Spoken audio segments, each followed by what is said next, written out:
Rejoins-nous, ça ne coûte rien. Nous jouons le tout pour le tout. Lorsque tu n'as plus goût à rien, pour le dire tu es prêt à tout.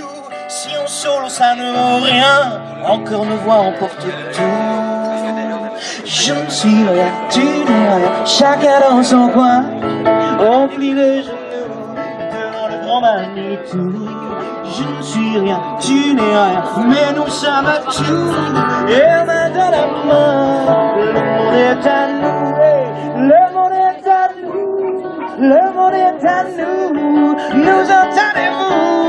Le monde est à nous, le monde est à nous, le monde est à nous. Nous entendez-vous? Le monde est à nous.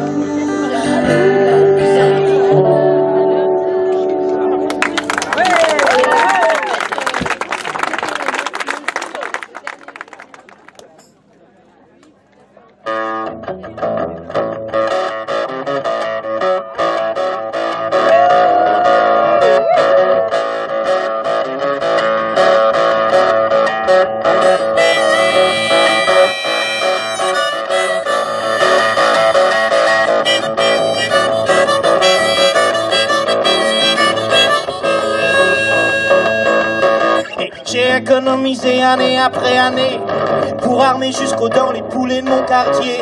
Rien qu'à voir leur dégaine, les jeunes vont se débiner. Et s'il y en a qui traînent, on va les dégommer.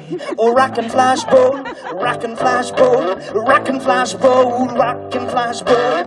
Ouvrez l'œil, c'est l'heure du rock and flashball.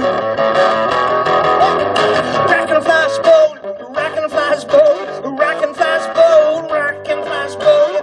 Ouvrez l'œil, c'est l'heure du rock and flash. Ouvrez l'œil, c'est l'heure du rock and flashball. Paraît qu'il y a des gugus qui voudraient nous chauffer. Mais venez mes lapins, on va bien s'amuser. Mais prévenez vos parents que vous rentrerez tard, ou bien méconnaissable avec un gros cocard. C'est le rock and flashball, le rock and flashball, le rock and flashball, le rock and flashball. Ouvrez l'œil, c'est l'heure du rock and flashball. Hey, rock and flashball, rock and flashball, rock and flashball, rock and flashball. Ouvrez l'œil, c'est l'heure du rock and flash. Ouvrez l'œil, c'est l'heure du rock and flashball.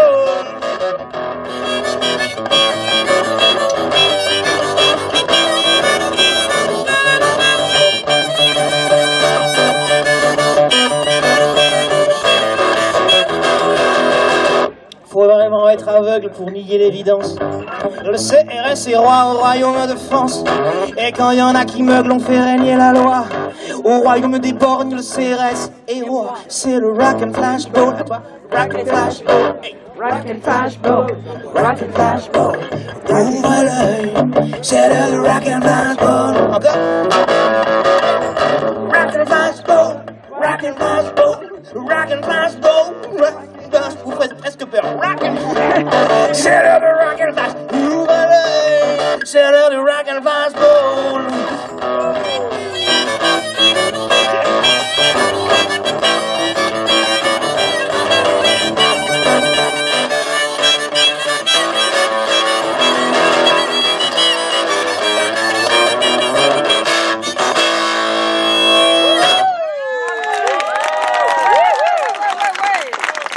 Merci beaucoup.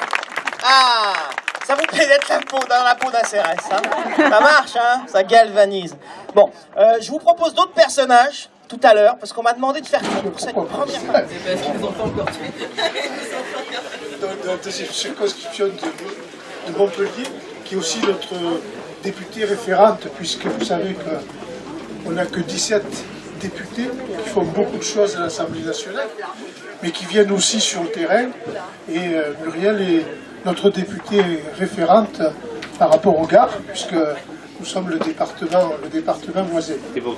Donc nous avons demandé à Muriel de nous présenter un petit peu aujourd'hui les enjeux des élections européennes. Ah oui. Elle s'inscrit dans ce sens, dans la continuité de ce qu'a commencé à dire René Revolt sur cette question. De toute façon, il a parlé surtout de la démocratie communale, mais il a fait référence aux enjeux des prochaines élections européennes.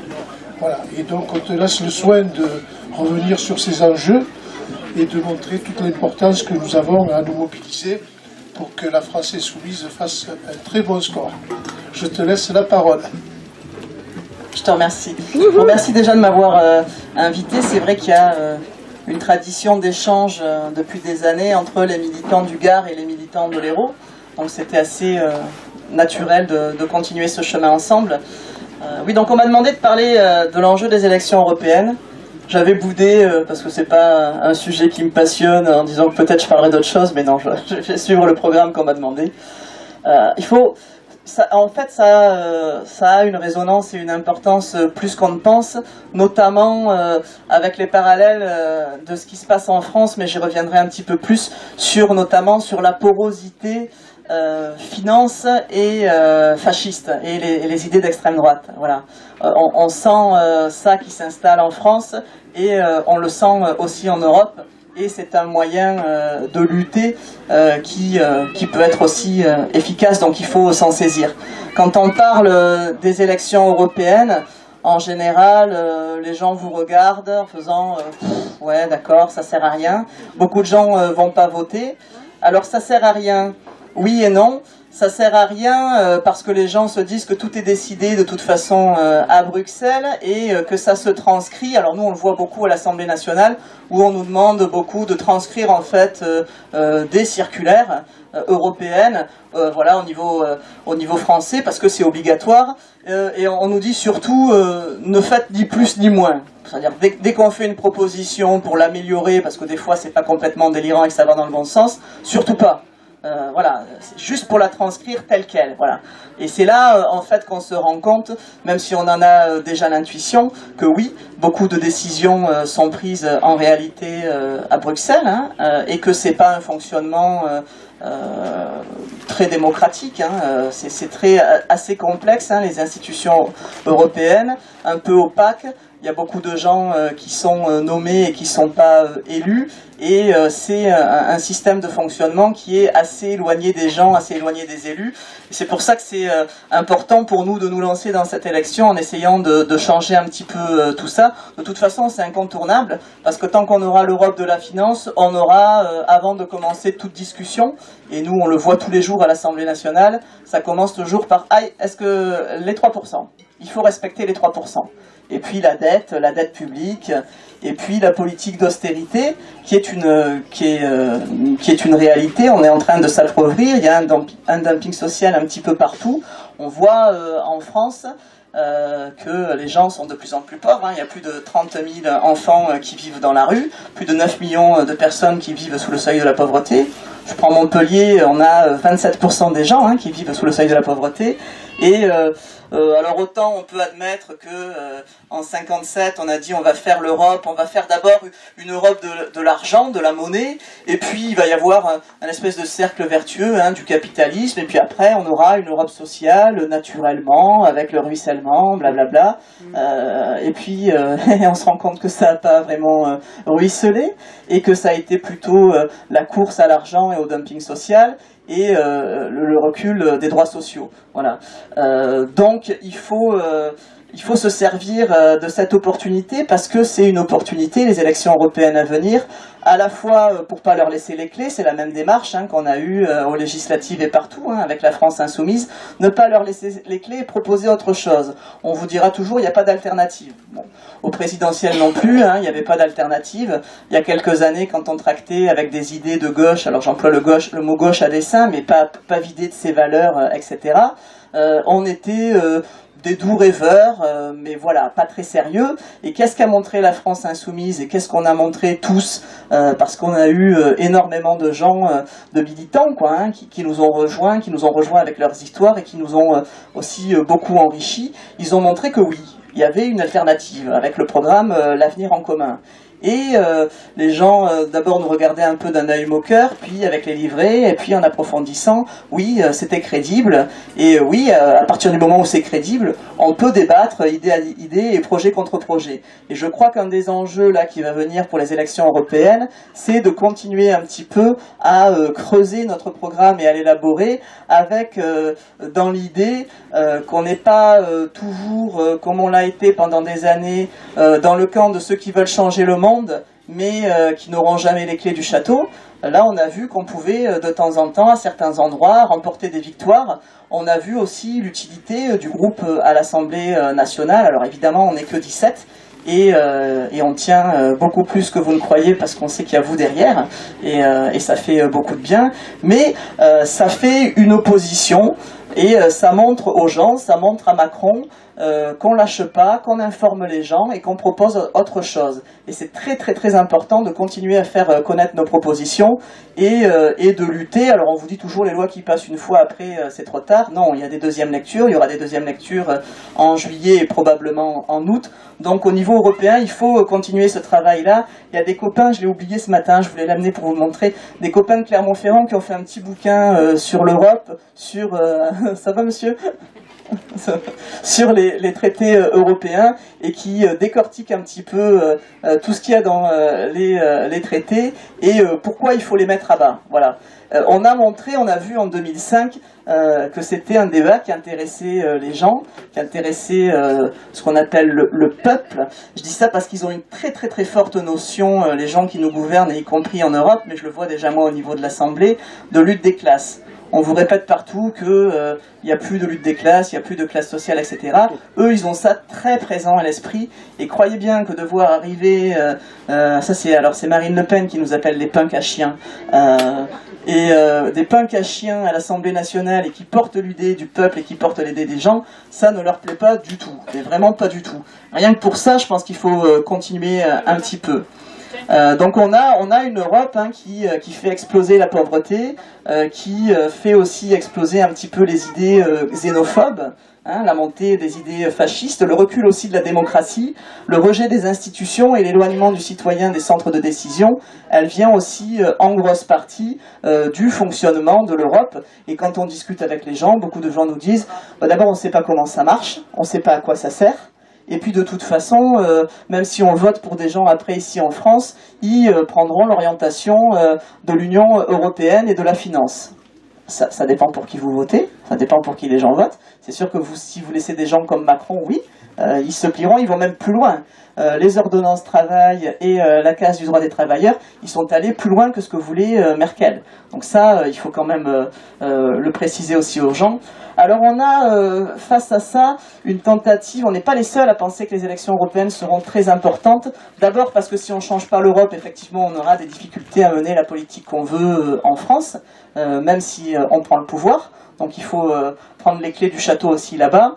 On a quelqu'un comme Benoît Hamon, avec Génération, qui s'est récemment allié avec Varoufakis pour former un mouvement qui s'appelle le mouvement Diem 25. Voilà. Nous, il s'est passé quelque chose d'assez important, historique c'est un grand mot, mais qui marque un changement déjà dans la manière dont nous, mouvement humaniste et de gauche, on réenvisage ces élections, puisqu'il va y avoir une alliance. Alors vous savez, nous on était pour des listes transnationales, c'est-à-dire qu'on pensait qu'il n'était pas aberrant de pouvoir faire une liste panachée avec des gens partout de l'Europe et de faire une campagne commune. Ça n'a pas été retenu. Ce qui a été retenu, ce sera des listes en fait nationales. Voilà. Alors ça change un petit peu l'idée qu'on en avait, où nous déjà on avait une circonscription qui était assez énorme, qui allait jusqu'au sud-ouest, qui n'avait pas vraiment de réalité de lien entre les gens. Là, ce sera, voilà, liste nationale. Alors, nous, c'est assez important. Pour la France insoumise, on va voir pourquoi. Qu'est-ce qui s'est passé le 12 avril 2018 ? C'était une journée un peu spéciale à Lisbonne, et Jean-Luc en était revenu un petit peu ému. Ça a été, pour la première fois, la création d'un mouvement européen, et il y a quand même pas mal de connotations avec la France insoumise, puisque c'est maintenant le peuple, et en sous-titre, pour une révolution citoyenne en Europe. Voilà.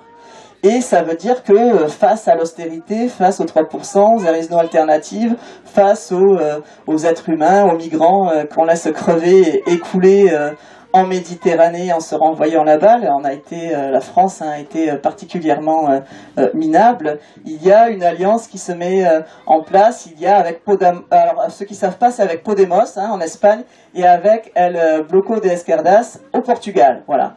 Et c'est très important. Alors si vous lisez le texte qui a été signé, qui lance le mouvement, c'est important parce qu'on y retrouve l'idée de redistribuer les richesses, pas mal de choses qui sont dans l'avenir en commun, l'idée des 1% et des 99%, et de faire des campagnes. Ça va se traduire concrètement. C'est toujours après on met en acte. La première campagne, c'est contre l'évasion fiscale. Elle est en cours, donc on peut s'en saisir. En parallèle, il y a aussi une campagne nationale sur comment on éradique la pauvreté. Donc ça aussi, c'est quelque chose d'assez important. Et je pense qu'il faut matérialiser. Moi, je vous invite vraiment à se saisir de ces campagnes, à faire connaître ce mouvement européen qui va se créer. Il faut s'y investir parce que l'idée, c'est pas de faire une alliance pour des élections. L'idée, c'est de créer, comme la France insoumise, un mouvement d'insoumis européens et à terme, qu'il y ait le plus de pays possible. Parce que si on arrive, et on y arrivera, à avoir un nombre de députés conséquent à Bruxelles, seul, alors sans un groupe au Parlement européen, vous n'existez absolument pas. À l'Assemblée, c'est un petit peu pareil. Ceux qui ne sont pas dans un groupe, ils sont non inscrits. Ça veut dire que vous avez beaucoup moins de temps de parole, beaucoup moins de moyens aussi pour travailler, etc. Donc il est vraiment nécessaire, cette alliance était aussi une nécessité. Et moi, ça m'a rassuré parce que je me suis dit, on repart enfin vers quelque chose où on a une vision et où on n'est pas centré sur nous-mêmes en disant juste on lutte parce qu'ils sont en train de nous mettre à genoux, de nous écraser, de nous appauvrir. Mais là, il y a aussi une perspective et on est enfin capable de le faire ensemble. On a vu que en Italie, pour ceux qui suivent, il y a depuis une dizaine d'années l'effondrement du Parti socialiste et le Parti communiste aussi qui est toujours là, mais qui a pâti aussi de ces nouveaux mouvements. Et on a des mouvements populistes plutôt fascistes. Et ils ont pris le pouvoir. Voilà. Et moi, je regarde toujours l'Italie parce que l'Italie, pour moi, il y a quelques parallèles avec la France. On a vu maintenant chez nous le Parti socialiste s'effondrer. Voilà. On voit qu'ils n'arrivent pas à reprendre. Ils essayent, même avec Génération, ça marche pas. On voit aussi des idées du Front National qui gagnent du terrain. Sauf qu'en France, il y a une alternative qu'il n'y avait pas en Italie, c'est la France insoumise. Voilà. Et ce sont des gens, moi je suis assez fier de faire partie de ce mouvement, parce que j'y rencontre des gens venus de tout horizon, certains qui s'étaient éloignés de la politique depuis longtemps, mais qui ont cette capacité à rester dans l'action et à agir et à mener des choses concrètes. Et je pense que c'est ce qui a fait aussi que le mouvement s'est développé. Et au niveau européen, je pense qu'on aurait à gagner à développer ces campagnes communes. Il ne faut pas aller voir de loin en disant c'est un truc pour les élections. Il faut s'en saisir pour créer des liens avec Podemos, avec El Bloco. Voilà. On a une petite divergence, alors mais ça il faudra qu'on l'approfondisse, programmatique notamment avec Podemos, c'est le côté plan A, plan B. Si vous faites attention, vous verrez que c'est pas dans le texte qui a été signé, parce que en Espagne, l'Europe est quelque chose d'assez culturellement et historiquement important et fondamental, et eux, ils sont pas dans la vision de si ça va pas, on en sortira. Eux, ils sont dans la vision de dire on verra après le plan B, il faut y penser, mais développons déjà d'abord beaucoup le plan A, parce qu'en s'alliant, on peut faire pencher la balance et on n'aura peut-être pas besoin de passer au plan B.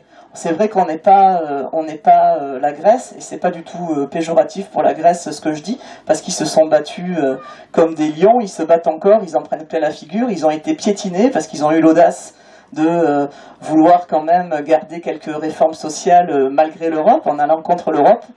Et je crois que la réponse du mouvement Maintenant le peuple est une bonne réponse, parce que ça envoie aussi un message aux puissants de Bruxelles en leur disant « Nous aussi on s'organise, il n'y a pas que la finance qui s'organise, il n'y a pas que les fascistes qui s'organisent, il y a aussi des mouvements en Europe qui sont humanistes, qui sont voilà, pour l'Europe des peuples et pas pour l'Europe de l'argent. » Et je pense qu'on a un rapport de force qui est vraiment tout à fait jouable. Je pense qu'on peut remporter quelques victoires avec le Portugal. On voit le Portugal qui a fait une politique qui n'était pas du tout une politique que Bruxelles voulait leur imposer. Ils ont tenu tête, ils ont gardé leur dignité.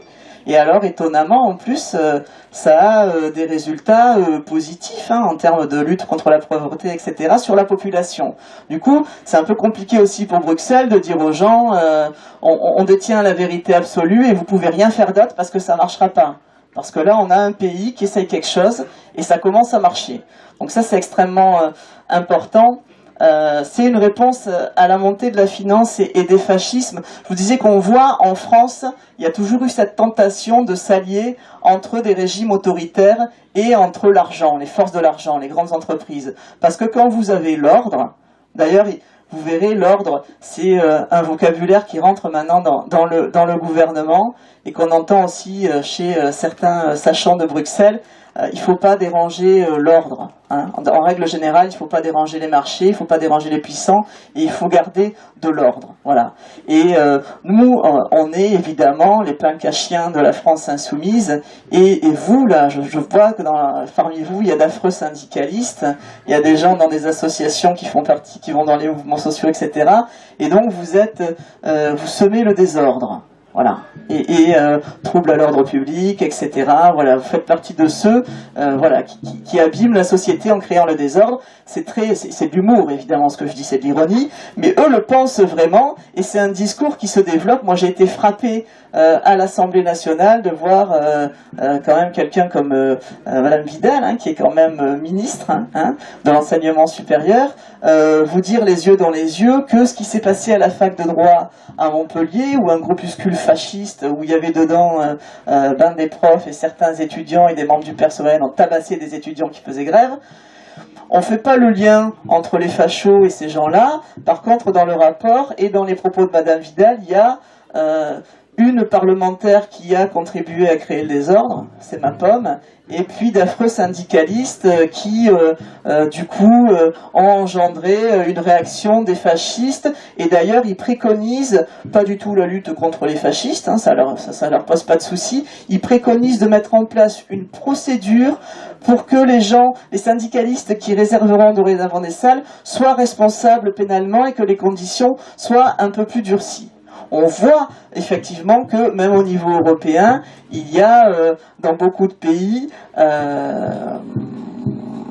une lutte plutôt contre les syndicalistes et contre ceux qui veulent changer la société que contre les fascistes. Voilà.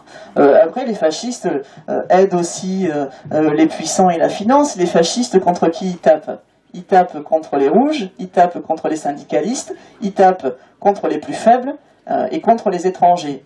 Alors ça, c'est quelque chose aussi qu'il faudra il faut qu'on retrouve un peu nos fondamentaux dans la campagne des européennes, parce qu'il faut quand même bien faire comprendre aux gens que les migrants et les gens les plus faibles, pas seulement les migrants, ce n'est pas eux qui ont fait l'euro, ce n'est pas eux qui font les dispositions sur les travailleurs détachés, sur toutes les saloperies que fait passer l'Europe, le TAFTA, le CETA, tous ces trucs-là, qui c'est qui les fait? C'est les puissants. Mais diviser les gens, les faire lutter les uns contre les autres, vous faire regarder en bas en disant le gars qui arrive là dans notre pays, il faut le pousser parce que il pourrait peut-être me prendre mon boulot à mi-temps mal payé, il va me prendre mes allocs, etc. Et puis vous regardez pas contre ceux qui sont la cause de tout ça. Et c'est vrai que c'est toujours plus facile de dire c'est la faute du migrant ou le SDF, le chômeur, s'il est chômeur, c'est qu'il est un peu feignant, qu'il le fait exprès, plutôt que de regarder sur les institutions, de s'investir. D'être candidat, il nous faut des candidats du peuple, et là je vois que sur la liste qu'on a eue, il y a des candidats du peuple, et il faut que maintenant vous vous leviez, que vous preniez les clés, et il faut arrêter de baisser la tête. Voilà, on ne baisse pas la tête devant les fascistes. Alors ils les ont laissés dans les Alpes. On est content d'apprendre que maintenant les fascistes assument une fonction régalienne d'État, c'est-à-dire le maintien de l'ordre et la sécurité des citoyens. Je me sens moyen en sécurité avec eux, mais voilà. Et l'État ne fait rien, l'État ne réagit pas. Pourquoi je vous dis ça? Parce qu'en Europe c'est pareil. Il y a des provocations de mouvements fascistes dans beaucoup de pays et l'Europe ne réagit pas. Voilà, où elle réagit très faiblement. Par contre, quand il y a des luttes sociales et quand il y a des luttes de syndicats, etc., ou quand c'est des faibles qui ont l'impudence de lever la tête et de se révolter, là ça cogne. Là ça cogne. Voilà. Et ces élections européennes sont une chance déjà de montrer aux gens, comme on l'a fait pour les présidentielles en France, qu'au niveau européen aussi, il y a une alternative, que pour la première fois, nous ne la portons pas seuls. Nous la portons avec le Portugal, nous la portons avec l'Espagne, hein, avec Podemos et El Bloco, et on a vocation à élargir tout ça. Donc il faut faire retrouver aux gens un petit peu la fierté, l'utilité des élections. Je ne crois pas encore, moi, j'y ai jamais cru d'ailleurs, à la violence comme solution, parce que d'abord, en général, on perd les meilleurs, et puis il faut convaincre les gens. Nous, on parle au cerveau et au cœur. On n'est pas comme eux, avec des chaînes, à casser la figure aux gens dès qu'ils lèvent un petit peu la tête et qu'ils veulent retrouver leur dignité. La France insoumise, dans cette bataille des élections, on a compris très tôt au niveau national, mais je vois que ça intéresse beaucoup les gens. Il y a beaucoup de cafés insoumis qui commencent à fleurir un petit peu partout. Je ne sais pas s'il y en a eu chez vous dans le Gard, il y en a eu pas mal à Montpellier et ça va continuer. L'idée c'est quoi? L'idée c'est de faire comme en 2005, où face au traité, face à vous y comprenez rien, c'est trop compliqué. On est toujours des abrutis, nous, de toute façon. À l'Assemblée, c'est pareil, on comprend rien, on n'a pas lu les lois. Quand on n'est pas d'accord avec eux, c'est qu'on est bête. Voilà. Et quand vous êtes bête, ne vous en occupez pas. Hein, on va s'en occuper pour vous parce que nous on sait, donc ne votez pas, ne faites rien. En 2005 aussi, on avait pris les gens pour des abrutis au moment du référendum en leur disant c'est trop compliqué pour vous, c'est beaucoup trop technique. Voilà. Et moi je vous invite à organiser des cafés débats. Vous pouvez avoir les cafés, c'est gratuit, hein, les gens nous accueillent avec plaisir, à réfléchir.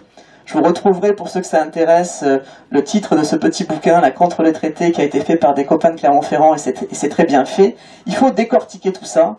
Il faut ce qu'on appelle, c'est-à-dire le vulgariser, c'est-à-dire le rendre compréhensible. Et quand on le rend compréhensible, on se rend compte que non seulement les gens sont beaucoup plus intelligents qu'ils pensent, mais qu'en plus, ils sont inventifs. Et la campagne, hein, en 2005, on l'a gagnée. Alors, ils nous ont volé le résultat, mais on l'a gagné. Donc ça, on peut le gagner à nouveau. Alors la France insoumise a compris très tôt l'enjeu des élections européennes. Beaucoup de gens sont focalisés sur les municipales, mais en réalité, le premier test pour nous, ce sera les européennes. D'abord parce que c'est une élection qui aura un caractère national, de par maintenant les listes nationales. Donc ça va être un moyen pour nous de voir est-ce qu'on arrive dans cette campagne-là à porter ce qu'on a porté aux présidentielles et aux législatives, c'est-à-dire une alternative. Et pour ça, il était important de travailler sur un programme. Alors le programme, vous êtes au courant, il y a eu la plateforme, il y a eu un premier texte qui a été proposé, il y a des modifications qui ont été demandées par les militants, qui ont été intégrées. Je vous dis, alors c'est une liste de 70 candidats, vous pouvez la trouver sur Internet. Alors elle n'est pas encore, l'ordre pourra varier, hein, des gens sur la liste, mais on a déjà 5 chapitres qui sont encore en cours d'élaboration à 7 heures. Ah ben voilà, merci. Alors le premier, c'est faire entendre la voix des peuples en dégageant la caste en Europe. Alors vous verrez, le mot dégager revient souvent. Pourquoi? Derrière, c'est le dégagisme. Et derrière, c'est vrai qu'on est conscient, mais on commence à le voir en France et à le voir un peu partout. Ce rejet, alors ça a eu lieu d'abord dans les pays d'Amérique latine, mais cette colère des gens et ce rejet vraiment et des politiques, on sait que ça touchera aussi les syndicalistes et des institutions. Voilà. Alors après, moi le dégagisme, je suis d'accord pour qu'ils dégagent. La question c'est qu'est-ce qu'on met à la place? Si on met des gens qui sont comme eux, ça m'intéresse moyennement. Donc oui, il faut qu'ils dégagent, mais nous on doit toujours faire appel à l'intelligence des gens, à leur cerveau. Voilà. Donc le deuxième chapitre, c'est défendre le progrès humain en dégageant la finance en Europe. Voilà. On fait donc le lien entre le progrès humain et la finance. Il faudra que vous creusiez un petit peu tout ça. Défendre l'écologie et la santé en dégageant les lobbies. Alors ça, c'est très très très important parce que déjà, moi je le vois à l'Assemblée nationale, on reçoit des tas de lettres et il y a des amendements où on sent que même les gens d'En Marche seraient d'accord. Puis après, quand même, il y a le gouvernement qui redresse la barre en leur disant, mais le glyphosate, par exemple, on ne va pas contrarier ces braves gens, il faut laisser le temps, il ne faut rien leur imposer, il ne faut surtout rien leur imposer. Alors à vous, on vous impose, hein, des salaires pourris, des horaires variables, des négociations qui sont biaisées. Est-ce que vous voulez travailler le samedi? Enfin, oui, j'ai toujours rêvé de travailler le samedi. Voilà, et vous travaillez le samedi. Eux, il ne faut rien leur imposer. Voilà. Ce sont des gens comme ça qui ont l'habitude de donner des ordres et qu'on les écoute. Alors moi, je vous invite à pas du tout les écouter, à n'écouter que vous-même, à leur envoyer des messages, des petites piqûres de rappel, pour qu'ils se rendent compte aussi que vous avez des choses à dire. C'est vous qui votez pour eux, ou qui votez pas et qui du coup permettez qu'ils soient au pouvoir. Mais ce ne sont pas des rois, ce ne sont pas des empereurs, et ils ont des comptes à rendre. Voilà. Donc défendre l'écologie, j'y reviens parce que c'est extrêmement important. C'est pas la France insoumise, une écologie de circonstance. C'est quelque chose qui a été théorisé, c'est des concepts qui nous tiennent vraiment à cœur. C'est la reprise par exemple de la règle verte. Qu'est-ce que c'est la règle verte? C'est on ne prélève pas plus à la nature que ce qu'elle peut reproduire elle-même. C'est très important parce qu'on voit que la dette écologique de la planète, c'est assez effrayant. Il y a quelques années, je me souviens, c'était vers le 19 août, et là on est passé au 4 ou au 5 mai. Je ne sais pas si vous voyez, ça veut dire que depuis le 4 ou le 5 mai, on vit à crédit. Voilà. On prend à la planète des ressources qu'on sait qu'elle ne pourra pas reproduire. Voilà. Et quelle est la réponse que ces messieurs-dames nous donnent? Si on va faire le CETA, on va faire le TAFTA, et on va laisser le feu vert à ces gens-là.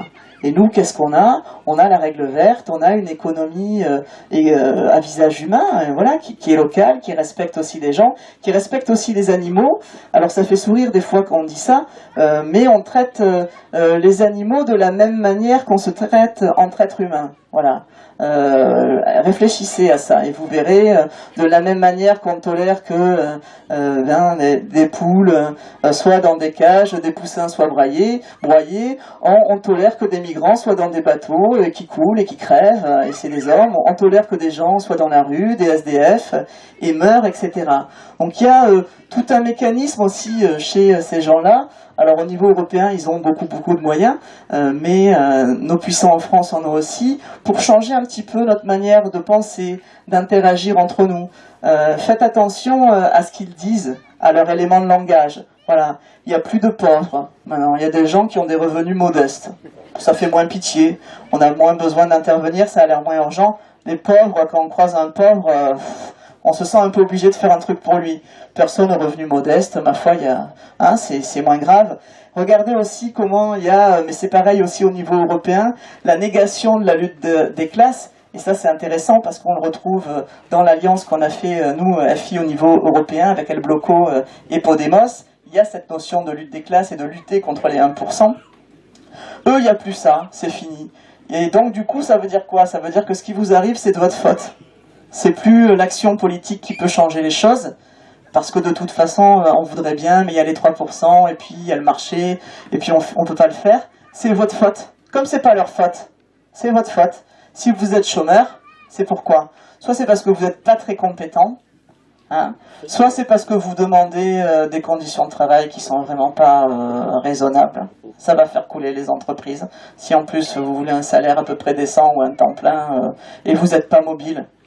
Curieusement, il y a des gens qui sont pas prêts à faire 100-200 km, à planter leurs gamins et leur famille pour un travail au SMIC. Voilà. Et c'est toutes ces choses-là, dans leurs éléments de langage. En ce moment, ils sont beaucoup sur l'ordre et le désordre, comme je vous disais.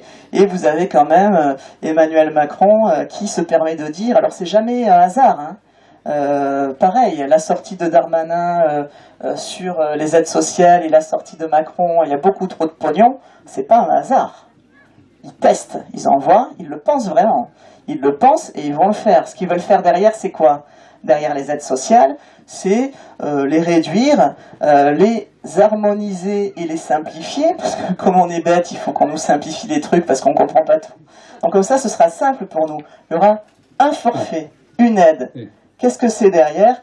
C'est le revenu universel, qui va maintenir les gens dans la précarité. C'est ça qu'ils ont dans la tête. Quand ils disent il y a trop d'APL, quand ils disent c'est trop compliqué, alors le revenu universel, ce sera certainement aussi un débat qu'il faudra avoir, y compris dans les élections européennes, parce que c'est une tentation chez pas mal Alors, beaucoup de milliardaires, en général, les milliardaires sont pour le revenu universel, mais même chez d'autres, on le retrouve chez Benoît Hamon, etc.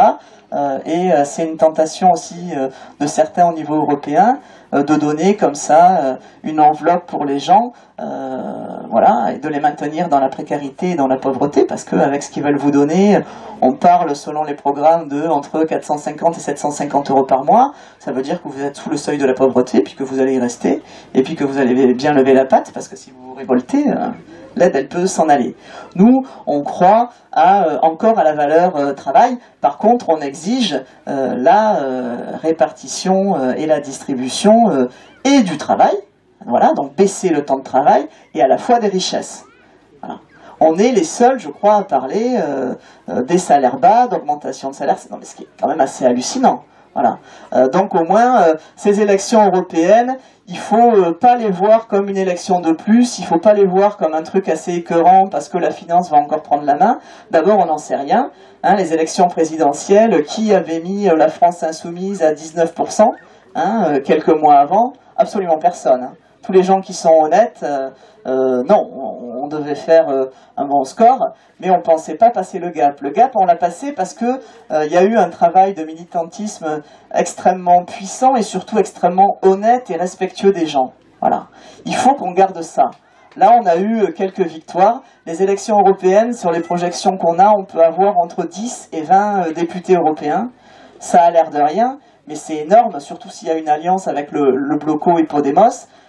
Parce que c'est des gens qui pourront travailler en relais avec nous à l'Assemblée nationale, et puis il y aura d'autres élections, et en relais après avec tout le monde en France. Voilà. C'est la clé, pour moi l'Europe c'est la clé pour faire en sorte qu'il y ait une issue citoyenne, on dit révolution citoyenne, mais j'y crois vraiment, et une alternative non violente à la situation et à cette temporalité politique où il y a une pauvreté qui explose, il y a un individualisme qui grandit, il y a des gens qui sont perdus, il y a des gens qui ont peur, il y a des gens qui passent leur journée à se dire mais qu'est-ce que je vais manger ce soir, qu'est-ce que je vais trouver comme appart demain, est-ce que je vais être avec mes gamins à la rue, parce que c'est ça qui nous propose. Le bail mobilité là, qui est annoncé comme un truc génial, et ça dérange pas l'Europe, il n'y a pas de problème, tous ces trucs-là, ça va dans le sens de l'Europe. Ça veut dire que vous avez un contrat de travail maintenant avec les CDI de projet de 6 ou 8 mois, et ben on va vous faire le bail qui va avec. Et puis après on s'appelle, on verra si vous avez un autre boulot, etc. Voilà.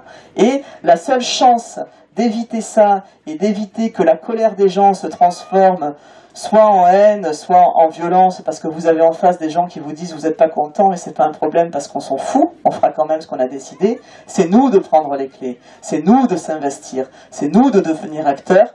C'est nous de militer pour faire comprendre aux gens que non seulement il y a une alternative, mais qu'il y a une alternative respectueuse de l'être humain, respectueuse des animaux, respectueuse de la planète, la seule alternative qui permettra à l'Europe d'être ce qu'elle aurait toujours dû être, c'est-à-dire vecteur de paix et vecteur de fraternité entre les peuples. Parce que c'était ça à la base. C'était après la Deuxième Guerre mondiale, on n'en veut plus jamais ça, et la seule manière c'est de s'unir, mais ils ont choisi l'argent.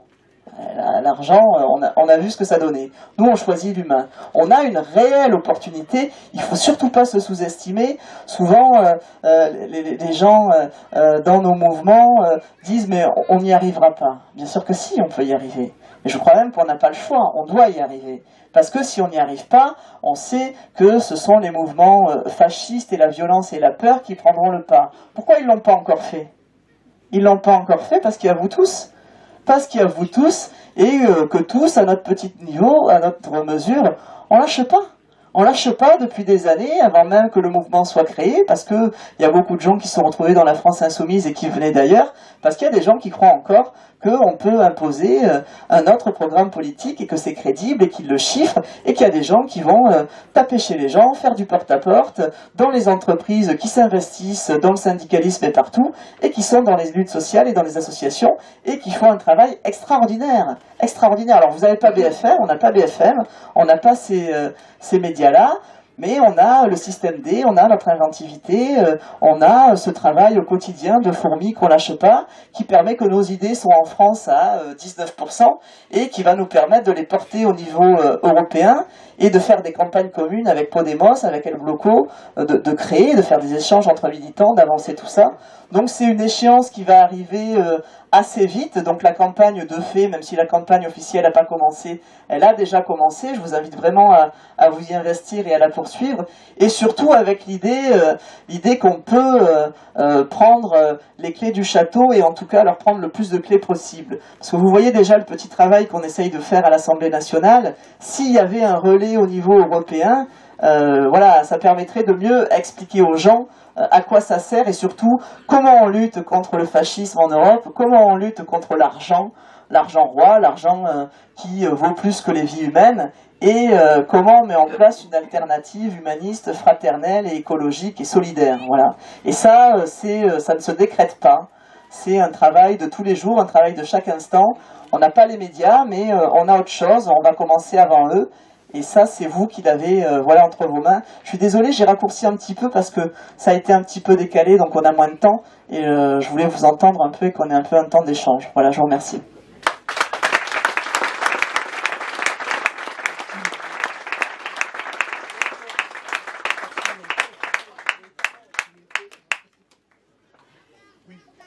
Merci Muriel de cet exposé.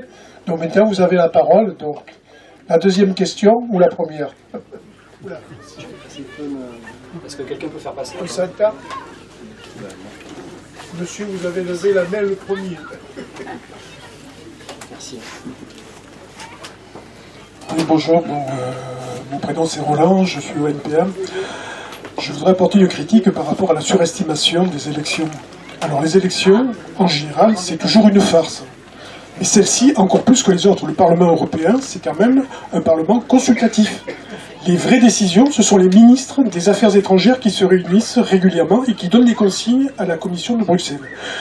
Bon, ça ne veut pas dire qu'il faille pas aller aux élections, mais par contre... mais ça ne veut pas dire qu'il faille pas aller aux élections. Mais les élections générales, et surtout en France, elles sont antidémocratiques. Les insoumis ont fait aux alentours de 20%. Théoriquement, ils devraient avoir 120 députés. Ils n'en ont que 17. Alors, je suis contre le Front National, je suis même pour son interdiction. Mais c'est aberrant. Un parti qui fait près de 25% des voix, il a 6 députés. C'est aberrant au niveau de la démocratie. Donc, je crois qu'il ne faut pas trop surestimer les élections. Le vrai pouvoir, c'est la bourse. Dans tout pays capitaliste, c'est la bourse. Et après, on saupoudre d'une tendance de démocratie pour faire plaisir aux gens, pour leur laisser croire qu'ils croient. Et au bout d'un moment, les gens, ils en ont tellement marre qu'il y a des taux d'abstention énormes.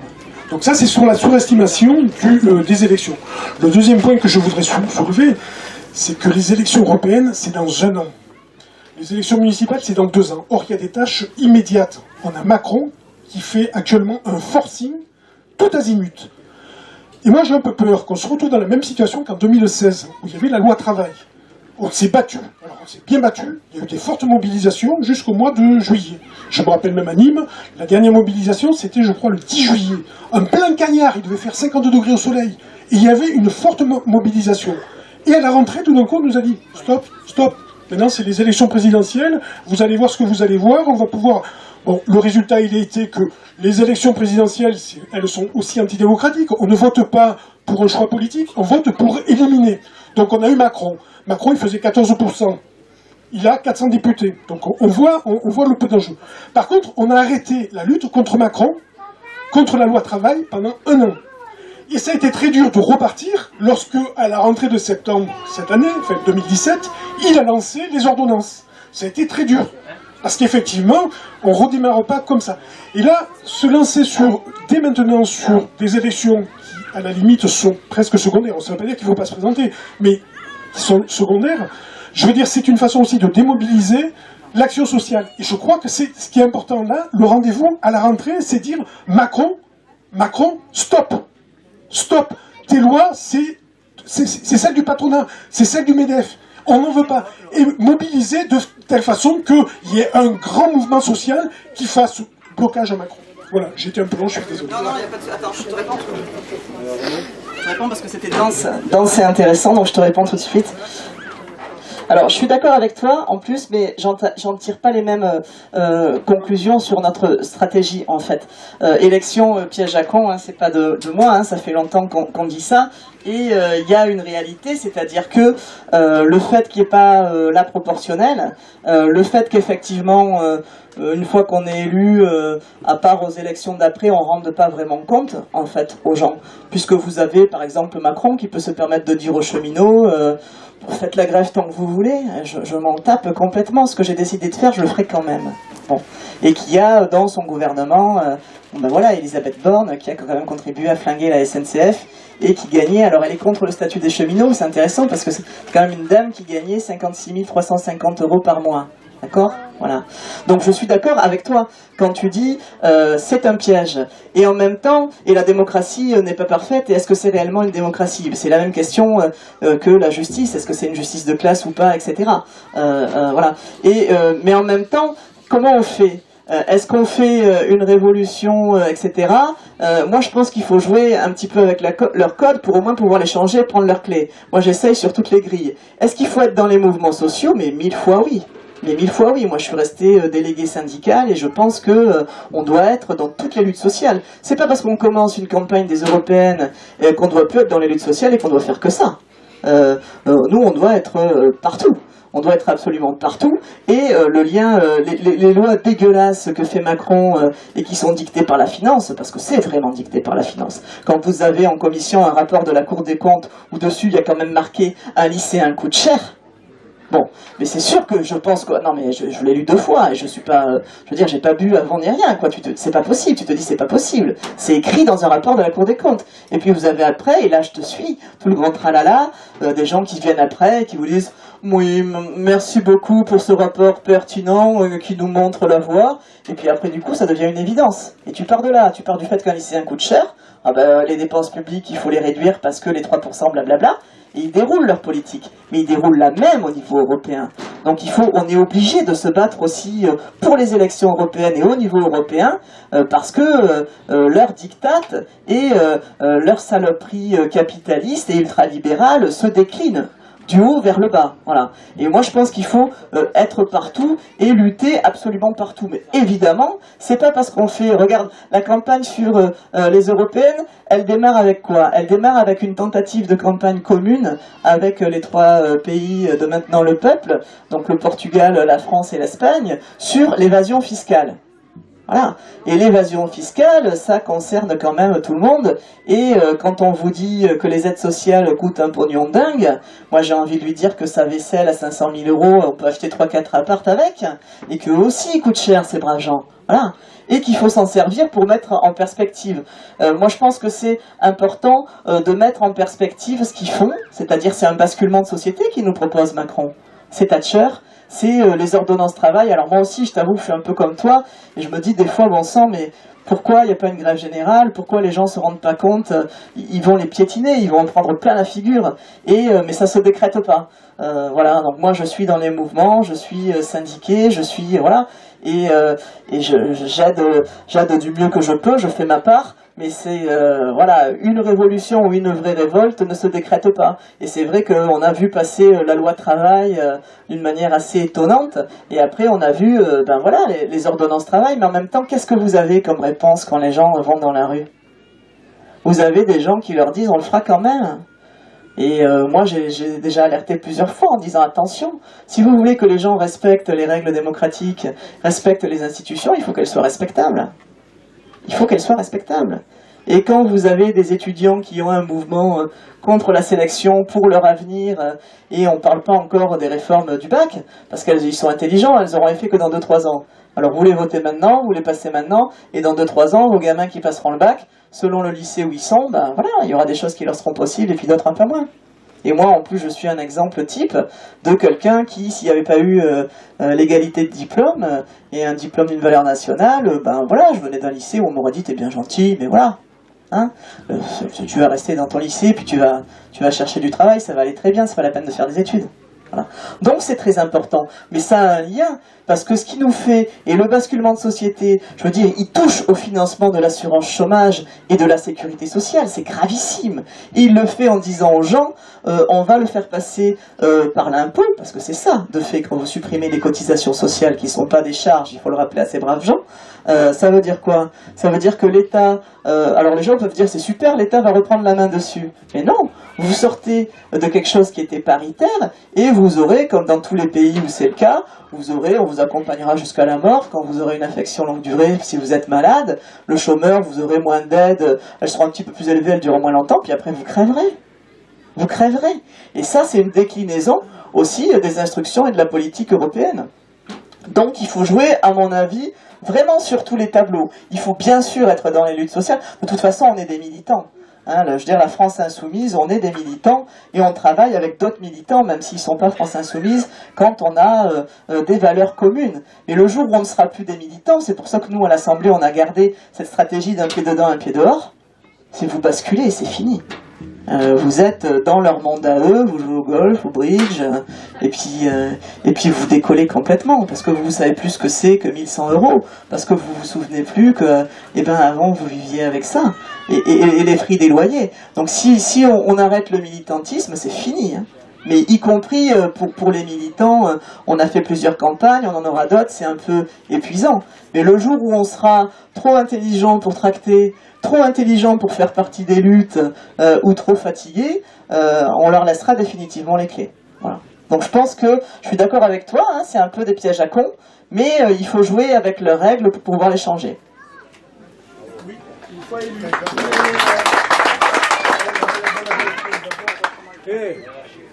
Je l'avais à le premier. Tu l'auras à la fin, tu nous chanteras une chanson. Voilà. Excusez-moi, je ne vais pas parler longtemps. Parce que, et ceux qui le soutiennent.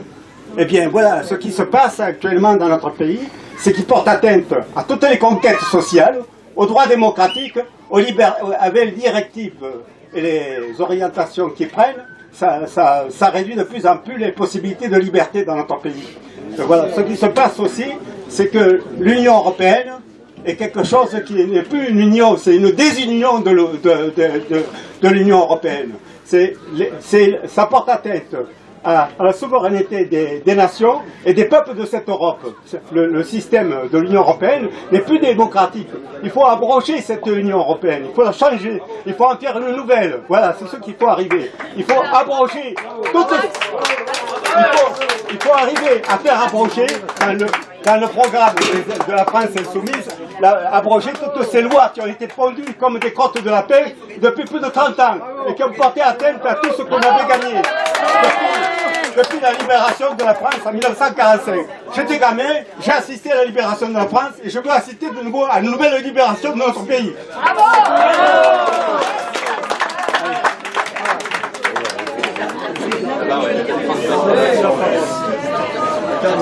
Après on fera plusieurs questions, mais je te réponds. Sur la perte de liberté, oui, il y a une volonté, effectivement, on le voit, hein, avec des mesures de l'état d'urgence qui ont été pérennisées dans la loi organique. Et effectivement, on dit aux gens, si vous avez rien à cacher, alors fichier S, moi j'ai des copains, hein, qui sont syndicalistes et qui sont fichier S. Moi je sais pas, je crois pas, mais bon voilà. Donc oui, il y a un autoritarisme, et puis il y a à la fois le contrôle de l'esprit des gens et à la fois une criminalisation et des syndicalistes. On le voit aussi avec ceux qui aident les migrants, avec les aidants. Hein, quand vous aidez quelqu'un à pas mourir, vous pouvez prendre de la prison ferme, etc. Donc là, tu as raison. Il y a une tentative de contrôle des esprits et de limiter les libertés individuelles et la souveraineté. Qu'est-ce qu'ils veulent faire avec, tu parlais des lenders et tout ça. Qu'est-ce qu'il y a derrière les lenders? Il y a effectivement, comme tu disais, c'est la fin de tout, de notre vision de l'État, de l'égalité et de l'aménagement du territoire, parce que vous prenez des zones géographiques, vous leur transférez des compétences. Alors les régions, la compétence de formation professionnelle, super. Qui va s'en occuper de la formation professionnelle? Est-ce que ça fait encore partie de l'éducation? Est-ce que c'est les patrons qui vont décider ce qu'ils veulent de manière unilatérale? Vous avez la compétence économique, c'est pareil. La SNCF, on dit, vous inquiétez pas, les lignes secondaires, les régions en auront la responsabilité. Mais avec quelle dotation? Avec quel argent? Voilà. C'est tout ça qu'on est en train d'abandonner, et effectivement une partie de notre souveraineté, mais pour changer l'Europe, eh ben, il faut gagner, et pour gagner, il faut participer, et commencer voilà, une campagne punchy, mais c'est bien parce que tu as la pêche, je pense que ça va bien. Ça va bien.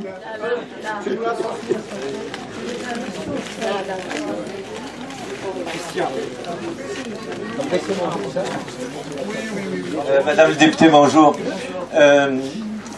L'Europe s'est construite après-guerre sur l'axe Paris-Berlin, avec les objectifs que l'on sait, notamment la paix entre les peuples et les pays qui venaient de se faire une guerre fratricide. Demain, il y a des élections européennes. Comment vous vous débrouillez avec l'hégémonie allemande? Demain, comment vous répondrez à la question vous allez vers quelle Europe? Vous allez vers une scission avec Berlin et le peuple allemand? Vous allez vers deux Europes distinctes, l'Europe du Nord et l'Europe du Sud? Quel est votre avis? Une autre question? La question là. Merci. Après Arthur. Bonjour. Tu as parlé à plusieurs reprises de la signature faite à Lisbonne entre Podemos, Bloco et France Insoumise. Il faut rappeler qu'il y a Potere Popolo qui a signé également et que d'autres s'apprêtent à signer cet accord. Voilà, ça va certainement s'élargir, c'est en discussion. Ce que je voudrais rajouter, parce que tu as dit que nous avons une certaine divergence avec Podemos, c'est la question du plan A et du plan B. Il y a quelque chose d'important dans le texte signé à Barcelone. Je pense que c'est très important dans l'élection européenne qui s'annonce, c'est que est contenu dans le texte la volonté de sortir des traités européens. Alors après, comment on sort des traités européens? C'est bien ça la question qui se pose. Mais déjà, avoir cette exigence programmatique, c'est un pas en avant sur ce que ceux qui se sont réclamés, et souvent à juste titre, de la gauche et de l'opposition à l'Europe, comme on l'est aujourd'hui dans les élections précédentes, ont souvent dit il faut notre Europe, il faut une Europe des peuples, ou il faut une Europe une Europe des travailleurs. Il y a plusieurs formulations qui allaient dans le sens de ce que nous disons ici. Sauf qu'aujourd'hui, avec la question de la toute-puissance des traités, traité de Barcelone et les autres, eh bien, je crois vraiment qu'il n'y aura pas d'autre Europe s'il n'y a pas la sortie des traités. Et ça, je crois qu'il faut qu'on le dise, parce que la tâche est rude. On a une toute autre orientation, celle que tu as développée, je ne vais pas revenir là-dessus, sur l'Europe. Le problème est que pour la mettre en œuvre, avec tout ce que tu as pu dire sur l'organisation, et que Roland a rajouté, l'organisation des instances européennes et la sous-représentation des élus par rapport à la Commission et par rapport aux ministres, parce que Bruxelles décide plein de choses, mais Bruxelles, c'est les ministres des États membres qui le décident quand même. Hein. Et donc, je crois qu'insister sur la nécessaire sortie des traités, c'est essentiel. Après, la question du plan A et du plan B, je ne sais pas si tout le monde sait ce que c'est le plan A et le plan B. Pour moi, le plan A, c'est commencer par s'opposer à toutes les décisions qui sont inapplicables de notre point de vue. Et le plan B, qui est la deuxième étape, c'est décider de rompre avec l'Union européenne telle qu'elle est aujourd'hui. Et je crois que ça, c'est essentiel dans la campagne qu'on doit mener. Mais effectivement, la campagne qu'on doit mener sera rude. Si nous avons des élus, et de nombreux élus, la bataille sera rude au Parlement européen, et il faudrait qu'elle s'appuie là-dessus, effectivement, Roland a raison, il faudra que ça s'appuie sur des luttes, comme on s'appuie aujourd'hui sur des luttes contre la réforme de la SNCF, ou les autres, c'est pas les députés qui feront tout, voilà. Merci.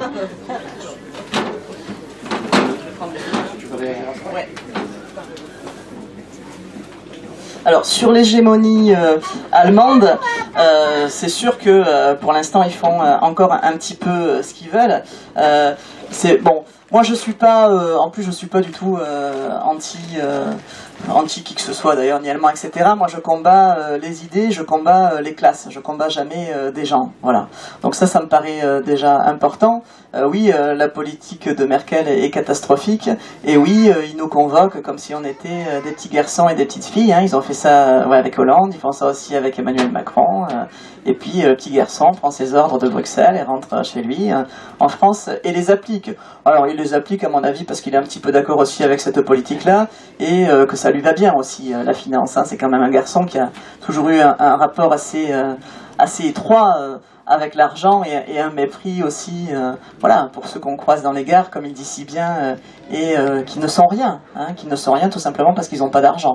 Voilà, ça prouve, voilà, des feignants, ben oui, mais les feignants et les abrutis que nous sommes, et les illettrés et les alcooliques, nous le saluons tous ici, bien bas d'ailleurs. Voilà. Donc moi je crois au rapport de force et je crois à la lutte des classes. Voilà, donc je crois que cette alliance, et comme le camarade le soulignait, qui a vocation évidemment à s'élargir avec le Portugal, avec Podemos, l'Espagne et puis un peu l'Italie aussi maintenant, il n'y a que comme ça qu'on y arrivera. La France, c'est quand même pas un pays encore microscopique, mais enfin on n'est pas non plus, on ne tient pas le monde, hein, il ne faut pas se prendre non plus pour je sais pas quoi, mais ce n'est qu'en s'alliant avec d'autres pays qu'on pourra dire voilà, nous, on est X personnes, on représente tel mouvement, tel pays, et vos traités, on n'en veut plus, on veut en sortir. Et c'est sûr que plus on sera nombreux, et plus on aura de poids, et plus le rapport de force sera en notre faveur, plus on aura des chances de réussir. Mais personne n'a dit que c'était facile, hein. Je veux dire, ce qu'on fait, nous, quand on milite dans les endroits où on milite, nous tous qui sommes là, et dans les entreprises aussi, c'est pareil, hein, aller contre son patron, mettre sa carrière en danger, voilà, bien sûr que ça coûte cher la liberté. Bon, mais on le sait que c'est pas facile. Et on sait aussi qu'il faut faire basculer ce satané rapport de force. Et on s'y emploie, voilà. Les traités, sortir des traités européens et le plan A, plan B. Oui, sortir des traités européens, c'est une nécessité. Hein. C'est pour ça que je parlais tout à l'heure de ce petit bouquin des copains qui est sur ça, sur comment on en sort, qu'est-ce qu'il y a à l'intérieur et comment on en sort. C'est une nécessité parce que sinon, ça sert à rien. On va continuer, même nous, même avec nous au pouvoir, on continue cette politique. Est-ce que les gens vont vouloir en sortir facilement ? Non. Non, c'est pour ça aussi qu'il est nécessaire de passer à une alliance au niveau européen, parce que c'est un bras de fer. Parce que c'est un bras de fer, quelqu'un disait, ça ne sera pas une campagne facile, on va en prendre plein la figure. Bien sûr, bien sûr. Mais ça c'est pareil, quand on est du camp dans lequel on est nous, quand on lutte pour la justice sociale, quand on lutte pour la distribution des richesses et contre le fascisme, et qu'on appuie les luttes sociales, bon, mais en général, on n'est pas très très bien vu. Alors quand on est à un petit stade et qu'on ne voit pas trop, ça va. Quand on commence à être à 19%, à avoir des députés, à pouvoir avoir des députés européens, bien sûr qu'ils vont tout faire pour nous flinguer un par un, pour nous décrédibiliser, ça on le sait. Bon, mais je pense que ici, qu'il y a quand même des gens aguerris, et puis ceux qui ne sont pas ont envie de s'aguerrir. Et puis on a pour nous ce qu'ils n'ont plus, c'est-à-dire on a la solidarité entre nous, on a la camaraderie, on se soutient, on se serre les coudes, et on ne laisse pas les copains comme ça prendre des coups sans réagir. Et ça, il faut absolument qu'on le garde. Plan A, plan B, est-ce que le plan A suffira? Moi je pense que pour que le plan A soit suffisamment convaincant, on est obligé de préparer un plan B qui le soit aussi. Parce que sinon, ce sera comme la Grèce, il nous dira de toute façon, vous en sortirez pas vraiment, vous n'avez pas préparé votre plan B, donc vous n'avez pas vraiment l'intention de mettre à exécution ce que vous dites. Quand vous dites quelque chose, moi je fais toujours très attention à ce que je dis, parce qu'après il faut le faire. Voilà. Et quand on est dans des négociations, quand on passe après à des menaces, etc., quand on le dit, quand on arrive au point des négos où on le dit, il faut savoir qu'on va le faire, donc il faut être prêt. Donc on est obligé, à mon avis, de préparer quand même un plan B qui soit crédible, mais paradoxalement, pour nous aider à réussir le plan A et à espérer ne pas en avoir besoin. Est-ce qu'il y a une dernière question? Oui. Toi, tu vas en parler en dernier. Ça va dire un mot aux gens. À propos de la relation qu'il y a entre les deux élections à venir, et surtout à propos de l'importance du vote aux élections européennes et de son incidence sur l'élection qui suivra, législative. Et une chose très éclairante s'est passée. Lors de l'examen des financements illégaux, enfin, qui étaient présumés illégaux, entre les chefs d'entreprise et Macron via des ristournes scandaleuses, 75%. Le plan de défense du président de la Commission a consisté à rendre normal ces pourcentages de ristourne en faisant allusion au temps qui s'écoule entre la commande de l'utilisateur et la livraison du livreur. Alors il a dit, et c'est là qu'on voit bien à quel point l'Europe pèse sur la France. Et il a dit, mais vous comprenez, si vous vous y prenez à temps, il a pris l'exemple d'une commande de drapeau. Si vous commandez vos drapeaux avec 3 mois d'avance, votre fournisseur pourra se les procurer au Bangladesh ou dans un autre pays où les gens seraient réduits à l'esclavage, alors que si vous arrivez au dernier moment, il sera bien obligé de prendre, de commander à un fabricant de drapeaux français, bien entendu. La liberté de commerce, elle est là. Elle est là. C'est quoi la question?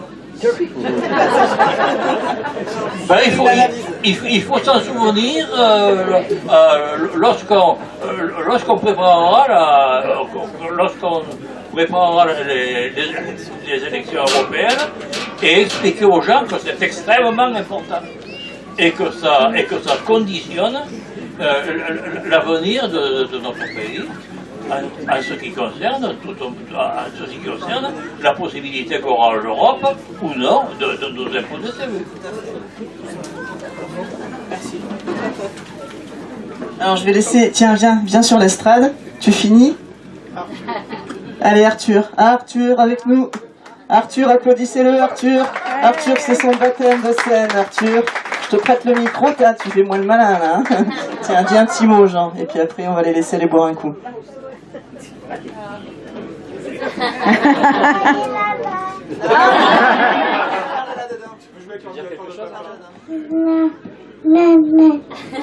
Bravo.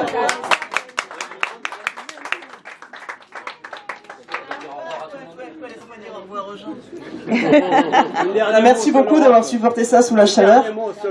Et on lâche rien, le dernier mot sur l'Europe. Merci beaucoup à tout le monde, à bientôt. Merci Muriel.